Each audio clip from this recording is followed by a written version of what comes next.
Heavenly Life by James Allen. Chapter 6. The Righteous Man.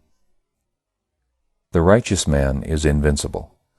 No enemy can possibly overcome or confound him. He needs no other protection than that of his own integrity and holiness. As it is impossible for evil to overcome good, so the righteous man can never be brought low by the unrighteous. Slander, envy, hatred, malice can never reach him, nor cause him any suffering, and those who try to injure him can only succeed ultimately in bringing ignominy upon themselves. The righteous man, having nothing to hide, committing no acts which require stealth, and harboring no thoughts and desires which he would not like others to know, is fearless and unashamed. His step is firm, his body upright, and his speech direct and without ambiguity. He looks everybody in the face. How can he fear any who wrongs none? How can he be ashamed before any who deceives none? And ceasing from all wrong, he can never be wronged.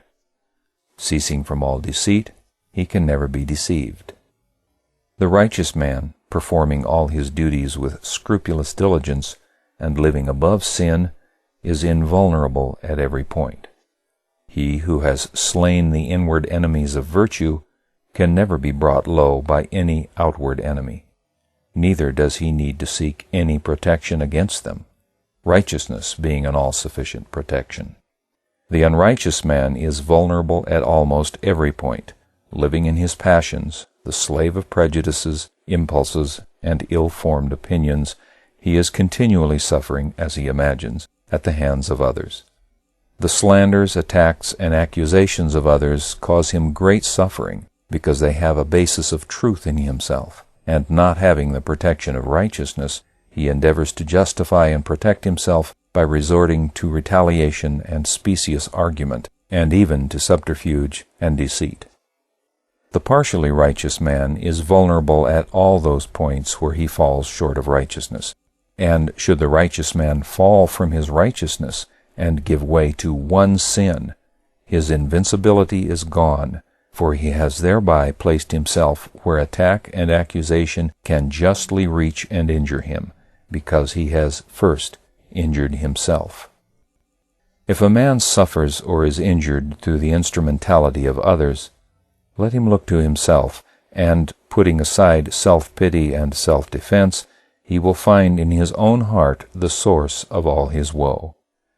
No evil can happen to the righteous man who has cut off the source of evil in himself, living in the all-good and abstaining from sin in thought, word, and deed. Whatever happens to him is good. Neither can any person, event, or circumstance cause him suffering, for the tyranny of circumstance is utterly destroyed for him who has broken the bonds of sin.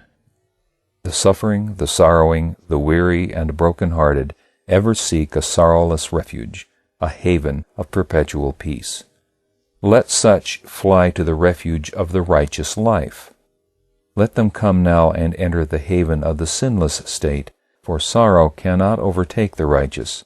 Suffering cannot reach him who does not waste in self-seeking his spiritual substance, and he cannot be afflicted by weariness and unrest, whose heart is at peace with all.